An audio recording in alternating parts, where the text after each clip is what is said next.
कह रहा है कि सब हिंदू हो गए। भाई ये हमको बता दो, मध्यकाल में मुस्लिम शासक थे, तब हिंदू खतरे में नहीं था। अचानक तुम्हारा प्रधानमंत्री हिंदू, तथाकथित ओबीसी, दलित राष्ट्रपति हिंदू, और हिंदू खतरे में हो गए। भाई किससे खतरा, कैसा खतरा? असली खतरा तो अमीरों की लूट के खिलाफ है। उस खतरे को तुम ढकने के लिए हिंदू का सहारा ले रहे हो, ये पॉलिटिक्स कर रहे हो। और हिंदू वर्ड व्यवस्था को कौन जवाब देगा? हिंदू राम राज्य का मतलब क्या है? और वाल्मीकि कचरा वो गंदगी साफ करे, मैला ढोए और धोबी कपड़े धुले, ये तुम्हारी हिंदू वर्ड व्यवस्था? ऐसे हम हिंदू वर्ड व्यवस्था को नहीं मानते और तुम्हारे इस हिंदू करण के खिलाफ हैं हम। अचानक आपको चालीसा पढ़ना है तो मंदिर में जाके पढ़िए, अब मस्जिद के सामने ही क्यों चालीसा पढ़ना है? इनके इरादे क्या है कि लोग मंदिर मस्जिद खेल खेल के आपस में लड़े? क्या 2014 से पहले लोग साथ नहीं रहते थे? पहले लोग चालीसा नहीं पढ़ते थे? पहले लोग अजान नहीं करते थे? जेल भरना है, जेल भर लीजिए। जो तुम डराने की कोशिश कर रहे हो, हम डरने वाले नहीं हैं। जो लोग बांट रहा है वो लोग अच्छे से जानते हैं। भाई शांतपूर्ण लोग इससे पहले भी रहते थे देश में, वो लोग बांट रहा था क्या डालेंगे? ये मूलतः सरकार गरीब विरोधी है। ये बिल्डोजर किसके खिलाफ चल रहा है? रेडी पट्टी वालों के। न्यू एजुकेशन पॉलिसी लाई जा रही है, वहाँ शिक्षा इतनी महंगी होगी, और जिस तरीके से उस कोर्स को डिजाइन किया गया है, जो वर्ण व्यवस्था, हिंदू वर्ण व्यवस्था के आधार पर समाज को पुनर्गठन करने की उसमें कोशिश होगी, उसको इसी बीच में लागू किया जा रहा है। पेट्रोल के दाम हो, डीजल के दाम हो, महंगाई हो, सब्जी से लेके आटा से लेके तो तमाम चीज़ें जिनके दाम कई गुना बढ़ रहे हैं, इन सवालों पर लोग सवाल न करें। और इसके साथ साथ डीजल, पेट्रोल, महंगाई, बेरोजगारी अपने चरम पर है। ये तमाम सवालों को नज़रअंदाज करने के लिए, इन सवालों पर अगर कोई सवाल करे, उसके बीच में इस तरीके के उन्माद फैलाए जा रहे हैं। भाई आज से पहले क्या हिंदू मुस्लिम इकट्ठे नहीं रहते थे? अचानक आपको चालीसा पढ़ना है तो मंदिर में जाके पढ़िए, अब मस्जिद के सामने ही क्यों चालीसा पढ़ना है?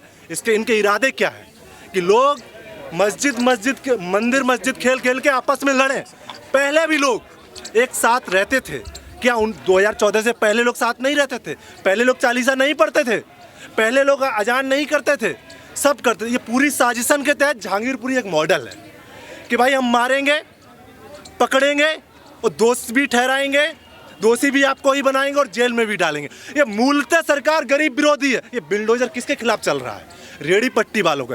किसी MP MLA बड़े पैसे वालों का, अंबानी अडानी तो देश के सबसे बड़े पैसे वाले, जो छोटे छोटे पैसे वाले, उनके घरों पर बिल्डोजर नहीं चलेगा। क्या उन्होंने ज़मीनें नहीं कब्जा करके रखी हुई हैं? तो सवाल ये है, ये गरीबों के खिलाफ कार्रवाई इनको करनी है, मगर रंग हिंदू मुसलमान का देना है। एक आश्चर्य की बात होगी, मध्य प्रदेश में 4 दिन पहले की घटना है। उस घटना में आप लोग देखेंगे, एक लड़का एक लड़की प्रेम विवाह करते हैं, घर से जाते हैं। अब सरकार से लेके, पुलिस से लेके तमाम लोग उस लड़के लड़की को बुलाते हैं कि आओ आओ, तो लड़के लड़की नहीं आते हैं। उनका घर तोड़ दिया जाता है, दुकानें तोड़ दिया जाता है। यह प्यार करना ही क्रांति जैसा हो गया है। अब उनकी मनोविज्ञान समझोगे कि लोग अपनी सहमति से बालिग लोग शादी नहीं कर सकते हैं। कैसा समाज चाहते हैं हम? ऐसा ही समाज चाहते हैं जो वर्ण व्यवस्था पर आधारित हो, जो गरीबों के खून पर बन रहा हो। मजदूरों की हालत देख लो, अब 300 से ज़्यादा वर्कर अगर नहीं है तो आप ट्रेड यूनियन नहीं बना सकते हो। 8 घंटे की जगह 16 घंटे काम लिया जा रहा है, और वेतन सुनोगे आश्चर्य होगा, 8,000, 10,000, 12,000। इतना तो इन बड़े लोगों का एक दिन का खर्चा है, एक घंटे का खर्चा है। जवाहरलाल नेहरू यूनिवर्सिटी के बारे में शायद आप लोगों को नहीं पता होगा, आप लोगों को पता होगा कि वो देशद्रोही यूनिवर्सिटी है।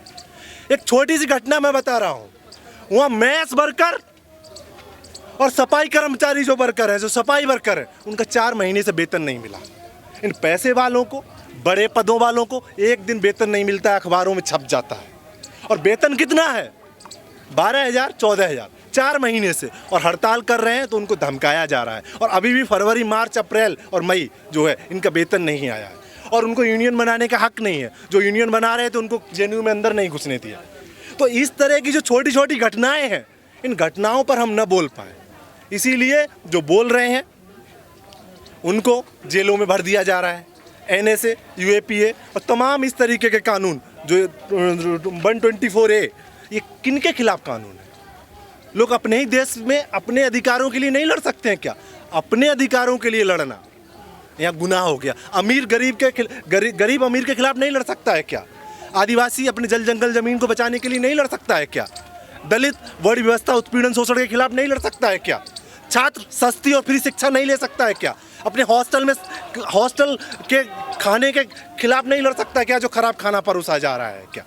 ये सब अगर कोई भी लड़ेगा तो उसको देशद्रोही बता दिया जाएगा। और तमाम उदाहरण है, आप लोग बहुत समझदार लोग हैं, आपने देखे होंगे बीच में कि किस तरीके के हालात बना दिए हैं। आज हम लोग आए, जिस तरीके का प्रोटेस्ट करने का कोशिश कर रहे थे, तो एक साहब आए, तो इस तरीके की भीड़ जो आप अपने अधिकारों के खिलाफ लड़ेगी और आपको दुश्मन बता के आपके ऊपर हमला करेगी, ये उसी का एक हिस्सा है। इस तरीके का जो लोग पैदा हो रहे हैं। तो हम साफ कहना चाह रहे हैं कि छात्र, नौजवान, गरीब, दलित, आदिवासी, मजदूर, किसान सब मिलके अपने शोषण और उत्पीड़न के खिलाफ लड़ेगा। तुमको जो करना है कर लीजिए, जेल भरना है जेल भर लीजिए। जो तुम डराने की कोशिश कर रहे हो, हम डरने वाले नहीं हैं। उधर कह रहे थे कि आप लोग बांटने का काम कर रहे हैं। कौन बांटता है ये आप लोग अच्छे से जानते हैं। जो लोग बांट रहा है वो लोग अच्छे से जानते हैं। भाई शांतपूर्ण लोग इससे पहले भी रहते थे देश में, वो लोग बांट रहा था क्या? तुम्हारा कानून किसके खिलाफ है ये पता चल रहा है, किस पर कार्रवाई कर रहे हो ये भी पता चल रहा है, किसको मार रहे हो, किसकी जमीन लूट रहे हो, किसके ऊपर हमले कर रहे हो ये भी पता है। अब गरीबों के ऊपर, गरीब मजदूरों के ऊपर, इन अमीरों ने गरीबों के ऊपर युद्ध छेड़ रखा है और पुलिस फौज उस युद्ध में अमीरों के साथ है। तो कौन बांट रहा है? ये तो बहुत साफ तस्वीर है। ये हम नहीं बोल रहे हैं, आप लोगों को खुद फैक्ट्स पता होंगे कि कौन बांटने की पॉलिटिक्स करता है इस देश में और किस आधार पर बांटा जा रहा है। कह रहा है कि सब हिंदू हो गए। भाई ये हमको बता दो, मध्यकाल में मुस्लिम शासक थे, तब हिंदू खतरे में नहीं था। अचानक तुम्हारा प्रधानमंत्री हिंदू, तथाकथित ओबीसी, दलित, राष्ट्रपति हिंदू, और हिंदू खतरे में हो गए। भाई किससे खतरा, कैसा खतरा? असली खतरा तो अमीरों की लूट के खिलाफ है। उस खतरे को तुम ढकने के लिए हिंदू का सहारा ले रहे हो, ये पॉलिटिक्स कर रहे हो। और हिंदू वर्ण व्यवस्था को कौन जवाब देगा? हिंदू राम राज्य का मतलब क्या है? और वाल्मीकि कचरा वो गंदगी साफ करे, मैला ढोए और धोबी कपड़े धुले, ये तुम्हारी हिंदू वर्ण व्यवस्था? ऐसे हम हिंदू वर्ण व्यवस्था को नहीं मानते और तुम्हारे इस हिंदूकरण के खिलाफ है हम। जो करना है वो करो। और कौन बांट रहा है इस देश के अंदर? कौन हमले कर रहा है और कहाँ कहाँ जाके हमले हो रहे हैं इस देश के अंदर? ये आप लोगों को साफ पता होगा कि चाहे वो खारखोन हो, चाहे वो उत्तराखंड का वो गांव हो जहां हमले किए पिछली बार, और चाहे फिर ये जहांगीरपुरी हो, चाहे वो जोधपुर हो, चाहे वो गुड़गांव हो। भाई लोग अपनी पूजा अर्चना या नमाज या जो भी अदा करना चाहते हैं शांति से करें, लोगों को प्रॉब्लम, सबके अपने धार्मिक अधिकार है। ये संविधान और देश की सरकार की जिम्मेदारी है कि लोग अपने धर्म की आस्था के अनुसार अपने धार्मिक मूल्यों को जी सकें, उनको मान सकें। और एक धर्म के लोग, खास तरीके के धर्म के लोग, वो जाके उनको नहीं करने दे रहे हैं।